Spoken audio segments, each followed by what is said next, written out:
වස්තුවක් තිරස සමග අංශක 30ක් ආනතව තප්පරයට මීටර් 20ක ප්‍රවේගයෙන් ඉහළට ප්‍රක්ෂේපණය කරයි. ආරම්භක ප්‍රවේගයේ තිරස් හා සිරස් සම්රාජක සොයන්න. ඒ කියන්නේ මොකද? අංශක 30ක් ආනත කරලා මෙන්න මේ වගේ තිරසට අංශක 30ක් දෙන්නේ. තිරසත් එක අංශක 30ක් ආනත කරලා මෙයාට ඉහළට දෙනවා කියලා කියනවා 20යි ms ඍණ එකක ප්‍රවේගයක්. හරි. එතකොට මගෙන් ආන්නේ තිරස් සම්රාජකේ කවුද? සිරස් සම්රාජකේ කවුද? එහෙනම් තිරස් එක මම ගන්නවා ux කියලා. සිරස් එක මම ගන්නවා uy කියලා. uy. එතකොට ux එක හොයන්න පුළුවන් නේ. කොහොමද? විතර තියෙනවා දෛර්ශිකයේ ප්‍රවේග දෛර්ශිකයක් තියෙන ඒකේ කෝණේ පැත්තට. කෝණේ පැත්තට කෙන්න සම්රාජකේ cos θ එකෙන් යන්නේ. එතකොට 20යි cos θ වෙනුවෙන් cos 30 කියන එක. cos 30. එහෙනම් 20 වැඩි කරන්න cos 30 කියන්නේ මූල 3 බෙදීම 2යි. දෙකෙන් කැපුවම මෙතන 10යි මූල 3ක්. 10යි මූල 3ක් එනවා. මූල 3 කියන්නේ 1.7යි 3යි 2. ඒතකොට ඒක ආදිශ කරලා ගන්න. 10 වැඩි කිරීම 1.7යි 3යි 2ක් උත්තරයක් එනවා කීයද? 17.32යි ms ඍණ එක කියලා. පැහැදිලිද? හරි. ඒතකොට ඒක හරියට. ඊට පස්සේ uy එක. uy කියන්නේ සිරස් ඉහළට තියෙන එක. ඒතර මේකේ දිශාව ඉහළට, මේකේ දිශාව දකුණට පැත්ත දිශාවක් මාර්ක් කරන්න බෑවා. ඒතර මේකෙත් මෙතන මාර්ක් කරන්න. හරි. එතකොට uy ගන්නකොට මොකක්ද දෙන්නේ? 20යි sin. මොකද කෝණයෙන් ඉවතර කරන එක න sin 30. sin 30 කියන්නේ භාගයයි. එහෙනම් 20 වැඩි කරන්න sin 30 කියන්නේ භාගයයි. ඒතර උත්තරයක් එනවා 10යි ms ඍණ එකක්. දිශාව කොහෙටද? ඉහළට. පැහැදිලිද? හරි. ඊට පස්සේ වස්තු එළවෙන උපරිම උස. ඒතර ප්‍රක්ෂිප්ත ඇඳගමුකෝ. අපි ප්‍රක්ෂිප්ත ඇඳගත්තා කොහොමද එන්නේ? මෙන්න මේ වගේ 20යි ms ඍණ එකක් දීලා තියෙනවා. අංශක 30ක් ආනත කරලා. ඒතර ප්‍රක්ෂිප්ත යන්නේ ඔන්න ඔය වගේ. ඔන්න ගිහිලා මෙන්න මේ වගේ සමබිමට එනවා. පැහැදිලි? එතකොට මම මෙතන A අවස්ථාව කියලා ගන්නම්. මෙන්න මෙතන B අවස්ථාව කියලා ගන්නම්. මෙතන C අවස්ථාව කියලා ගන්නම්. හරි. එතකොට දැන් කලින් කරපු දා මතක තියෙනවා. එතකොට මේ උපරිම උස මම මෙතන මාක් කරගන්නවා h කියලා, කැපිටල් h කියලා ගමුකෝ අපි. හරි. එතකොට මම කරන්නේ A සිට B දක්වා චලිතය සලකනවා. A සිට B දක්වා චලිතයට මම දත්ත ටික ලියාගන්නේ. චලිතය මොනවද දෙන්නේ? ආරම්භක ප්‍රවේගය කියලා කියන්නේ මෙයාගේ මේ ඉහළට තියෙන සංරචකය. ඒ කියන්නේ ඇත්තට මොකද්ද? uy කියන එක.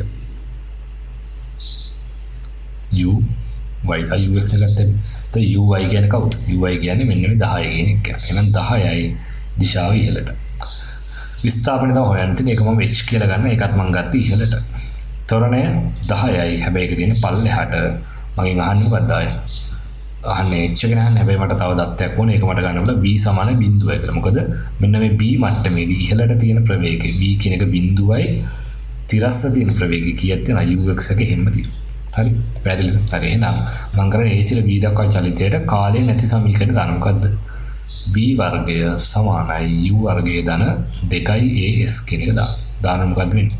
b වර්ගයේ බිඳුවක් වෙන u වර්ගය කියන්නේ 10 වර්ගයක් ධන දෙවාරයක් a කියන එක ඍණ 10ක් වෙනවා. මොකද අපි දාන පැත්තට විරුද්ධ අතර තමයි තොරණේ තියෙන්නේ. වාරක් s කියන්නේ h. එතකොට මෙතෙන් එනවා ඍණ 20යි එහාට යන්න ධන 20යි h වෙනවා. ධන 20යි සමාන මෙතන 100ක් එනවා. එහෙනම් h කියන්නේ කීයද? h කියන්නේ මීටර් 5යි. පැහැදිලිද? හරි. එතකොට ඒක හොයලා ඉවරයි. හරි. ඊට පස්සේ මම මේක කාලයත් හොයන්නම්කෝ. මම කාලෙ මේක අහලා නැහැ. නමුත් මම කාලයත් හොයනවා. t කියලා හිතමුකෝ.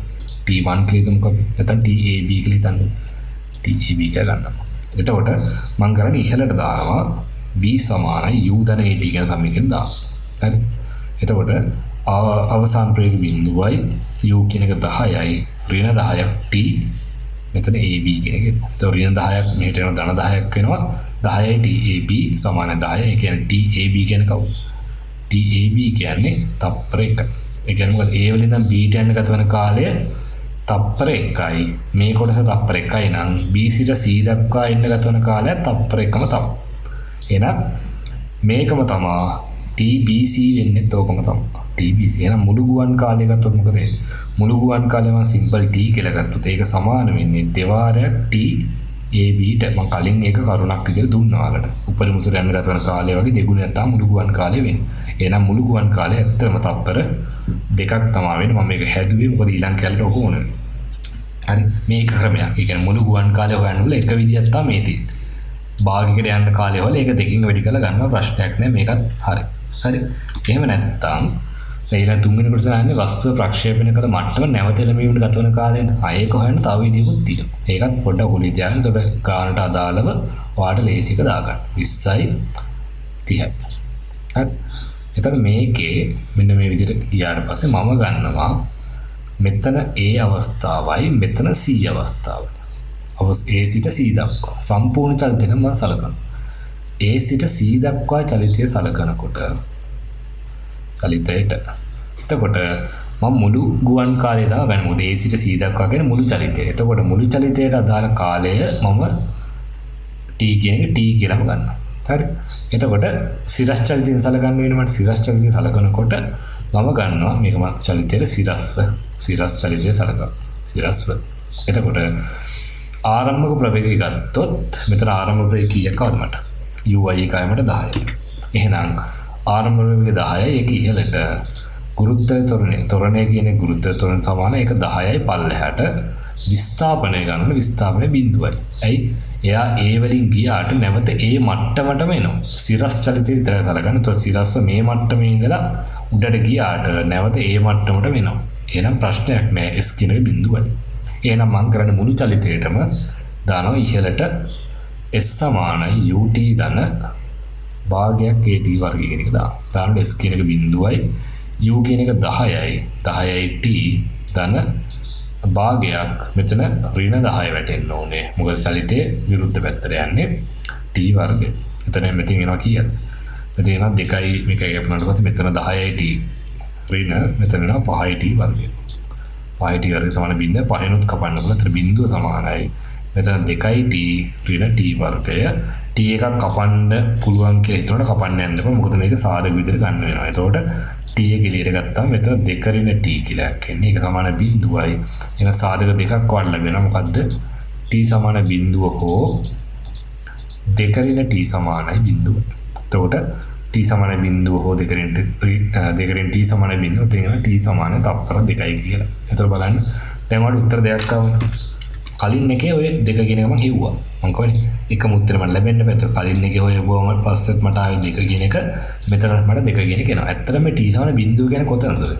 T සමාන බිඳුව කියලා කියන්නේ මෙන්න මෙතන. A තියෙනද? මොකද A වලදී නම් චලිතය පටන් ගන්න. ඒතර මෙතන තමයි කාලය සමාන බිඳුව වෙන්නේ. කාලයේ බිඳුවයි ආයේ A මට්ටමට මේ අනිත් වෙලාව තමයි T සමාන 2. T සමාන 2 තමයි මෙතන. ඒතකොට T සමාන බිඳුව කියන එක වෙන්න බෑ. වෙන්න බෑ. ඒ නිසා T සමාන 2 කියන එක තමයි මේකට දාලා උත්තරේ වෙන්නේ. පැහැදිලිද? හරි. ඊට සහන අපෙන් 4 වෙනි කොටසේ ඒ අතරතුර වස්තුව ගිය තිරස්තුර සොයන්න. හරි. තිරස්තුර කොහොමද යන්නේ? ඒතර මම ගන්නවා මෙන්න මේ තිරස් පරාසය. අපි තිරස්තුරට කියනවා තිරස් පරාසය කියලා කියනවා. තිරස්ස ගියු දුරට. ඒක හොයන්න පුළුවන් ආට ඉස්සරහට සයින්තමයකට දාලා මම දත්තර ගිල ඉස්සර ලියාගෙන ඉන්නවා. ඒතර ඒ පැත්තට තියෙන දුර හොයන්න තියෙන්නේ ඒක R. මම මේකේ පැත්තරමයි ගන්නෙ.